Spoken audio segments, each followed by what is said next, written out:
Hello and welcome back to my channel. This time I'm taking on a bit of a challenge sculpting a race that's a bit different than anything I've sculpted before, dragonborn. To begin with, a quick rundown of the requested features for this build. Raziros is a priest of the Great Old One's mysterious, ancient godlike beings. He is a red dragonborn with orange eyes, has slightly curved horns, carries a backpack with a backup weapon, a short sword. He wears a monocle, carries a spell tome, and wears a robe with a Cthulhu type theme to it. For this Cthulhu themed robe, I decided rather than just making an ordinary robe with a color scheme or picture on it, that the robe would be something more strange and alive. I went with a lashing tentacle motif. The tentacles begin with the armature. I take 2 lengths of wire, center them around Raz's waist, and twist them tight so they grip Raz. Adding clay over top will result in a much more solid build than making tentacles after the fact and trying to attach them later on.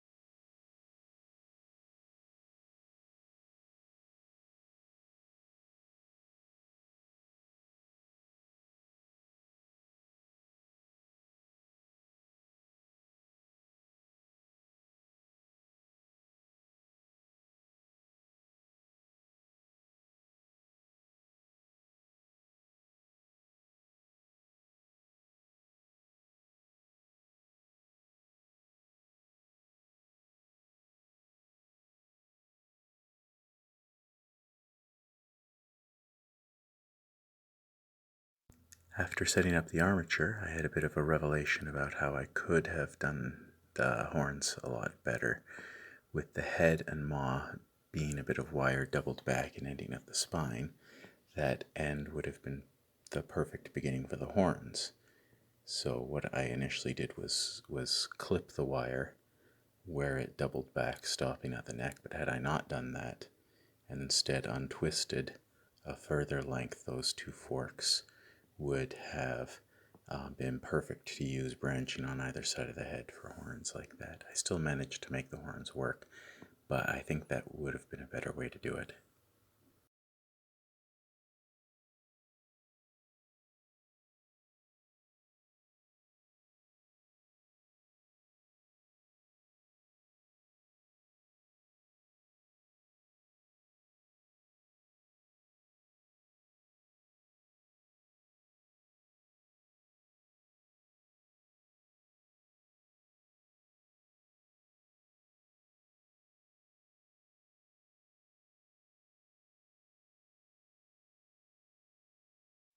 The head and maw of a dragonborn could be done in a lot of different ways. I think it would be cool to sculpt a dragonborn with a more powerful looking head, whose mouth is open, bearing his fearsome teeth. Raz is a worm of the cloth, though, a rather aged dragonborn. His strange faith has given him back some of his youthful vitality, but I picture him with a thinner frame, like the elderly, just standing straight with a bit more constitution to his stance.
Hitting his head just right was a challenge. One of the horns kept shifting position, as the armature wasn't as solid as I had hoped around the head and horns. Plus, I've never sculpted anything like this before. But I kept at it and ended up something one I was fairly pleased with.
And here's the head, torso, and legs baked and ready for me to work on the rest of the body.